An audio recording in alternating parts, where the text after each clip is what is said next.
ಏನು ಗೊತ್ತಾ? ಜೀವನದಲ್ಲಿ ಯಾವುದೂ ಶಾಶ್ವತವಲ್ಲ. ಬದಲಾವಣೆ ಈ ಜಗದ ನಿಯಮ. Change is the only constant rule of the world ಅಂದಂಗೆ. ಸೊ, ಬದಲಾವಣೆ ಒಂದೇನೇ ಕಾಲದಲ್ಲಿ ನಿಶ್ಚಿತ. ರಾತ್ರಿ ಆದಮೇಲೆ ಹಗಲಾಗಲೇಬೇಕು. ಕಷ್ಟ ಮುಗಿದ ಮೇಲೆ ಸುಖದ ಒಂದು ದಿನಗಳು ಬರಲೇಬೇಕು. ಸೊ, ಒಂದು ಪ್ರಾವರ್ಬ್ ಇದೆಯಲ್ಲ, difficult roads often leads to royal destinations ಅಂತ. ಹೀಗಾಗಿ ಕಷ್ಟದಲ್ಲಿದ್ದಾಗ ಸುತ್ತಲೂ ಕತ್ತಲು ಅನಿಸ್ದಾಗ ಸೊ ಹೈರಾಣಾಗಬೇಡಿ, ಧೃತಿಗೆಡಬೇಡಿ. ಏನಪ್ಪ ನಾಳಿನ ಕತೆ ಅಂತ ಆತಂಕಕ್ಕೊಳಗಾಗಬೇಡಿ. ಯಾವ ಸ್ಟ್ರೆಸ್ ಕೂಡ ಸೊ ಪರ್ಮನೆಂಟ್ ಅಲ್ಲ, ಇಟ್ಸ್ ಆಲ್ ಟೆಂಪ್ರರೀಸ್. ಸೊ ಅದು ಕ್ಲೌಡ್ಸ್ ಹಂಗೆ ಸ್ವಲ್ಪ ಹೊತ್ತು ಬರುತ್ತೆ, ಆಮೇಲೆ ಅದಾಗದೇ ಸ್ಕ್ಯಾಟರ್ ಆಗಿಬಿಡುತ್ತೆ.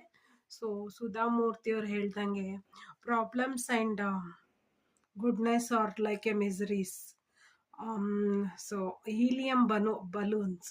ಸೊ ಅದು ಬರುತ್ತೆ ಫ್ರ್ಯಾಕ್ಷನ್ ಆಫ್ ಎ ಸೆಕೆಂಡಲ್ಲಿ. ಸೊ ಅದು ಮಾಯ ಆಗಿಬಿಡುತ್ತೆ. ಯಾವ ಸ್ಟ್ರೆಸ್ ಕೂಡ ಶಾಶ್ವತ ಏನಲ್ಲ, ಪರ್ಮನೆಂಟ್ ಅಲ್ಲ. ಎಂಥದ್ದೇ ಕಷ್ಟ ಆದರೂ ಒಂದಿನ ತೀರಲೇಬೇಕು. ಸುಖದ ಒಂದು ಮುನ್ನೋಡಿ ನಾಂದಿ ಆಗಲೇಬೇಕು. ಸೊ ನೀವೇನಾದರೂ ಕಷ್ಟದಲ್ಲಿದ್ದಾಗ ಸೊ ಇವತ್ತು ನನಗೆ ಕಷ್ಟ ಲಾಸ್ಟ್ ಆಗ್ಬೋದು. ಸೊ ಕಷ್ಟದ ಒಂದು ಕೊನೆಯ ದಿನ ಇದಾಗಿದೆ ಅಂತ ನೀವು ಅಂದ್ಕೊಳ್ಳಿ. ಸೊ ಇವತ್ತು ಲಾಸ್ಟ್ ಆಗ್ತಾ ಇದೆ ನನ್ನ ಕಷ್ಟ ಅಂತ ಅಂದ್ಕೊಳ್ಳಿ. ಸೊ ನಾಳೆ ನನಗೆ ಪಾಸಿಟಿವ್ನೆಸ್ ಬರುತ್ತೆ ಅಂತ ಒಂದು ಆಶಾಭಾವನೆ ಇಟ್ಕೊಳ್ಳಿ. ನಾಳೆಯಿಂದ ನಾನು ಪಾಸಿಟಿವಿಟಿನ ಫೇಸ್ ಮಾಡ್ತೀನಿ ಅನ್ನೋ ಒಂದು ಮೈಂಡ್ಸೆಟ್ ಇಟ್ಕೊಳ್ಳಿ. ಸೊ ಆಶಾಭಾವನೆ ಇಟ್ಕೊಳ್ಳಿ, ಪಾಸಿಟಿವ್ ಆ್ಯಟಿಟ್ಯೂಡ್ ಇಟ್ಕೊಳ್ಳಿ. ಸೊ ಆಶಾಭಾವನೆಯಿಂದ ಒಂದು ಒಳ್ಳೆ ಬೆಳಕು ಮೂಡುತ್ತೆ, ಲೈಟ್ನಿಂಗ್ ಬರುತ್ತೆ. ಸೊ ಎಲ್ಲ ಕಷ್ಟಗಳು ದೂರ ಆಗುತ್ತೆ. ಇಟ್ಕೊಂಡಾಗ ಒಂದು ಒಳ್ಳೆ ಬೆಳಕು ಮೂಡುತ್ತೆ. ಸೊ ಕಷ್ಟಗಳೆಲ್ಲ ಪರಿಹಾರ ಆಗುತ್ತೆ.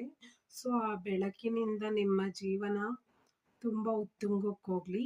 ಇದೊಂದು ಒಳ್ಳೆ ಮಾತಾಡ್ತಾ ಸೊ ಒಂದು ಒಳ್ಳೆ ಸುಭಾಷಿತನೇ ಅಂದ್ಕೊಳ್ಳಿ ನಾನು ಹೇಳೋ ಮಾತನ್ನ.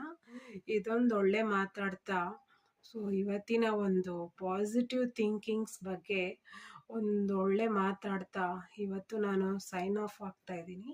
ಸೊ ನನಗೆ ನೀವೆಲ್ಲರೂ ಒಂದು ಪರ್ಮಿಷನ್ ಕೊಡಬೇಕು. So always be positive. So think positive, be positive and stay positive ಅಂತ ಹೇಳ್ತಾ Suma signing off from Suma dot Chummi channel. Thank you.